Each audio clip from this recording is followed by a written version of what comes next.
Hey guys, how's it going? Twigs here, and today we're gonna have another conversation that kind of plays off what I talked about in my last video over the interview that Hoyoverse had with GameSpot, where they pretty much said that in-game pretty much wasn't coming to Genshin Impact, and that was really the big takeaway. They covered a lot of things that were disappointing, but the big takeaway was the whole in-game thing, and that essentially they were going to be ignoring the more hardcore players that were more combat focused. And more what I noticed from that response from that video, and what I noticed more so on social media, is that there is a clear divide in the community. And this is when I look at several other communities that I've been part of. I've been part of the Overwatch community, I've been part of the Call of Duty community, I'm still part of the Destiny 2 community, Genshin community, Tower of Fantasy. I've been part of several gaming communities, and this community, this Genshin Impact community, there's a lot of good in it. But what I notice is that whenever there is a topic that focuses more on one side of the community rather than another, it causes such a divide, and it's borderline ridiculous. I look at communities like the one I always go back to because it's my other game, is Destiny 2.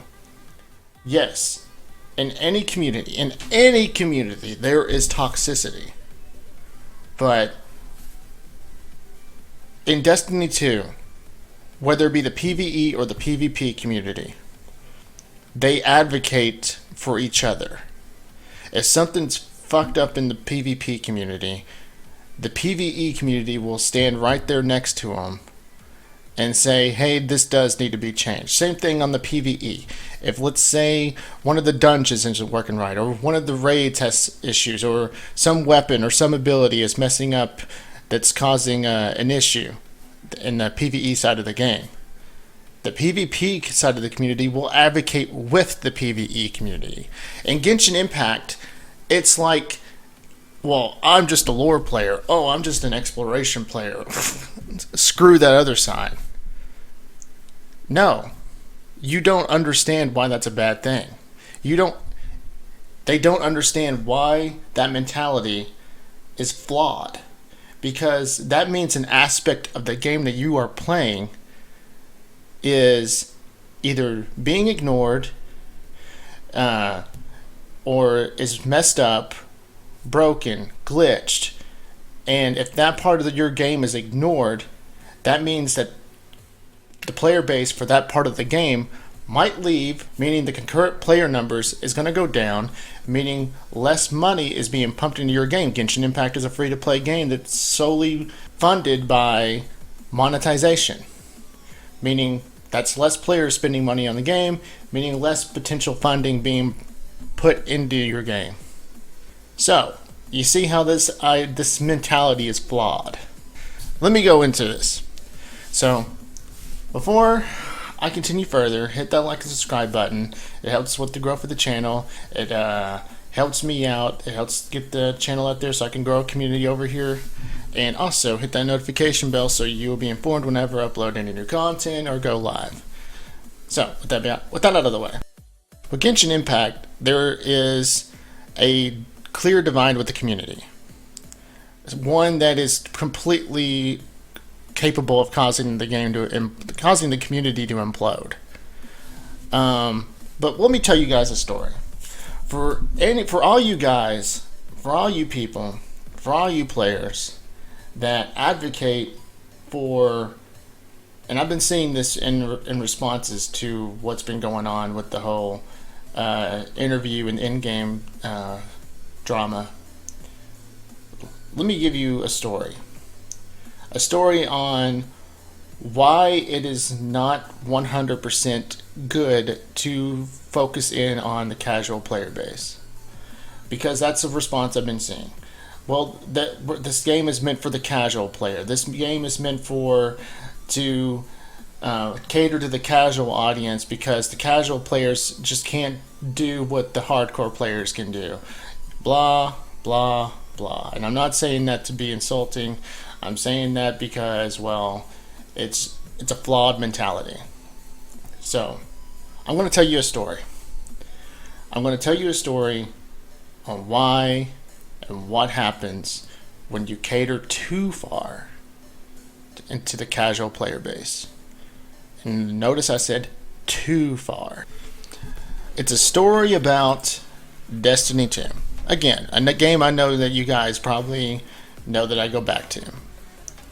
But I'm going to tell you, and I'm going to try to keep this brief, on what happened when Destiny 2 launched. Destiny 2, as you guys know, is a looter shooter game made by Bungie, and at the time when Destiny 2 launched, Bungie was in partnership with Activision. Now a lot of you are going to say, hey, Twiggs, why are you making a comparison between a looter shooter game and an anime inspired action adventure game? I hear you. And if you were going to just focus in on the genres of these games, then you're missing the point. The point is not to compare a looter shooter to an anime inspired action adventure game. The point that I'm going to be getting to is the principle of what happens when you cater too far to a casual market. No, focus in on the principle, not the genre. So, when Bungie decided to make Destiny 2, it wasn't Bungie's call. It was an Activision call where they basically said, hey, you guys are going to make Destiny 2, which already pissed off the hardcore player base because the hardcore player base in Destiny 1, but when they switched over to Destiny 2, they were going to have to give up everything that they already acquired in Destiny 1. It was going to be a clean slate, which was not good for the hardcore player base since the hardcore players pretty much already got everything and they wanted to keep getting expansions. So that was the first thing that pissed off the hardcore player base. So then we found out when Destiny 2 launched that it was going to be a double primary system. Reason they did that was to make the game feel similar to Call of Duty, since Activision also owns Call of Duty.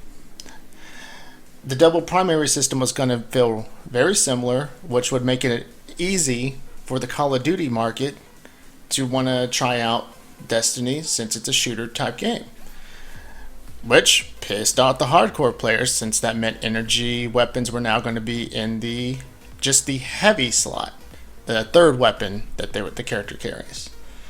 Then when we got into the subclass tree, it changed completely. See, in Destiny 1, the subclass tree was a node system, which allowed it build crafting.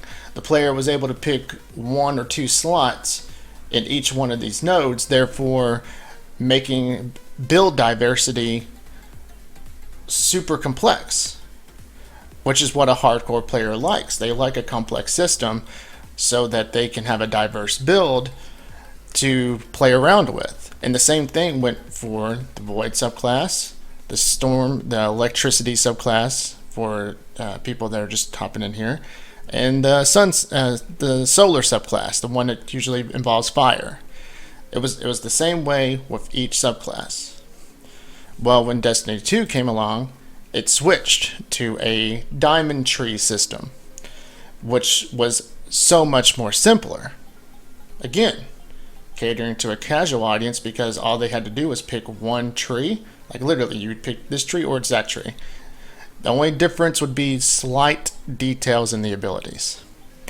For example, Void Walker on Warlock, this one centered around more explosions. This one was more based around recovery, being able to get your health back in certain situations. And the same thing was for every class. It was a diamond tree system. Pick one, bam, you're done. That is, you are locked into those abilities. Very simple, catering to a casual audience. Hardcore players didn't like it.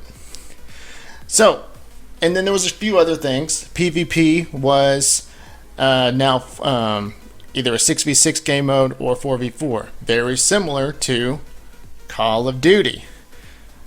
Another thing, a lot of in-game game modes were gone.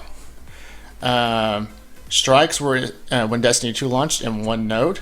They were not spread out for each map. There was only Nightfalls, and that was it. There was only one raid at launch. Trials did not come back. Trials was a competitive game mode, and it did not come back with Destiny 2, it was a competitive game mode in Destiny 1. So if you were an in-game player in Destiny 2, you only had one raid, Nightfalls, or you could play Crucible. Very similar to what Genshin Impact is right now. You have Spiral Abyss. You can go and farm for character material, or just explore. So, what happened? What happened with Destiny 2? Well, what happened is that the hardcore player base said screw this. They left the game, for the most part. The Destiny 2, from the Destiny 2 launch and going forward through Curse of Osiris and Warmind, yes, the players would come back for those DLCs, but they would drop off super quick, super fast. At that point, at Destiny 2, in its first year of launch, it was, in all intents and purposes, a dead game. The player base numbers were at its lowest. Nobody was practically playing Destiny 2. Well, what happened? I mean, they were catering to a casual audience. They were catering to a casual player base. Why weren't the numbers staying up? Why? Well, let me explain this to you. When you cater to a casual audience, you got to understand the casual player base has a short attention span. When Destiny 2 launched, they were like, "Oh shit, Destiny 2. I'm a casual person. I'm just gonna hop into this game, see what it's all about." And well, I played through it, and then oh shit, the new Call of Duty game came out. Oh shit, the new Battlefield game came out. Or if we want to talk about looter shooters, there's also Warframe. We're talking about the casual player base for a shooter game. When a new Call of Duty game came out, or Division, or Warframe, they hopped off. They said, well, I'm going to go try out this other shooter game and see what it's all about. Casual players are not a reliable market to try to cater to because they have a short attention span. The casual player base is not there to stick around. The casual player base is there to try out the game, and then you try to build the casual player up by challenging them and trying to turn that casual player into a hobbyist player or a hardcore player. That is the idea when you were trying to get a casual player base into the game. That's why Destiny 2 went free to play, was because they were trying to get a bigger casual market. You tried to add accessibility to get more players into the game to try and turn them into hobbyist or hardcore players. That is how you keep a strong concurrent player base. So what happened? Well, since catering to a casual player base failed miserably for Destiny 2, they then went into the Forsaken expansion the next year. What happened was they got rid of the double primary systems, allowed special weapons to be in the first and secondary slot. They added the new game mode called Gambit for in-game players. They added probably one of the best raids in the game with Last Wish, and they also announced that there would be more raids following after.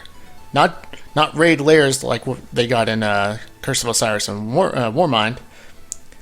There was going to actually be good, rewarding raids. So that is what happened.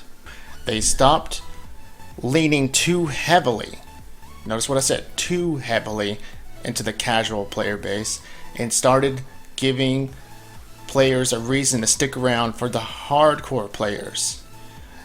And what I'm getting to, and the point of everything that I'm saying, the point of what I'm trying to make by comparing Destiny 2's launch to Genshin Impact, is because there has to be a balance.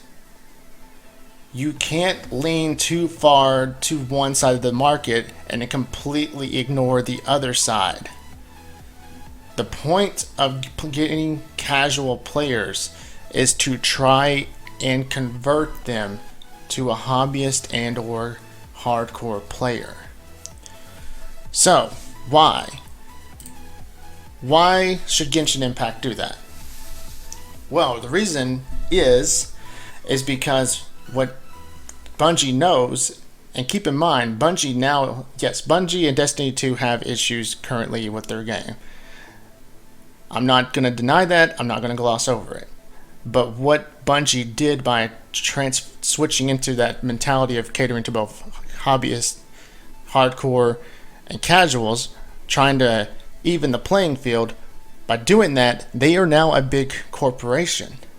Bungie has been able to turn their business, their game, a business, they only are run by one game. Bungie only has one game, that's Destiny 2.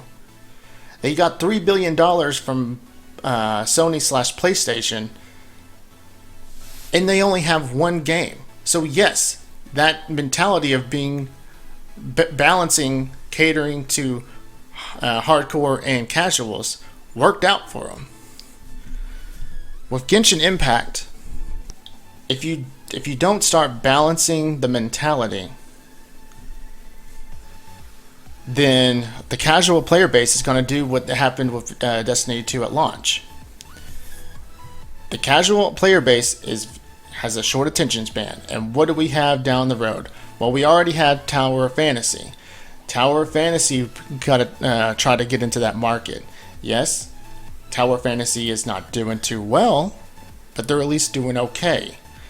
Genshin Impact is still running strong, but also keep in mind, Wuthering Waves is coming down the road, and the 7 Deadly Sins Origins game is coming down the road, and they are trying to get into that market. They are trying to get into that open world action adventure market. And 7 Deadly Sins does have a chance because it is an IP that everyone is familiar with. Wuthering Waves has a good chance too. It's got a really good anime style art. It looks like it's kind of got like a little bit of an edgy modern feel to it.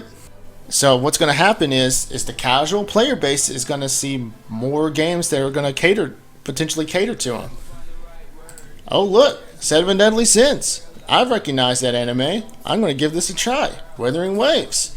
Oh, this looks similar to Genshin Impact. I might give this a try. And if Tower Fantasy can fix some of the issues in their game and improve the game, make it better for the people to play, Tower Fantasy could come back like Destiny 2 did whenever it launched. It came back with the Forsaken expansion, so it is possible to come back. And what's going to happen is the casual player base is going to, like they normally do, they're going to have a short attention span. They're going to look at these other games. They're going to hop into those games, and they may or may not come back. And that's the thing with the casual player base.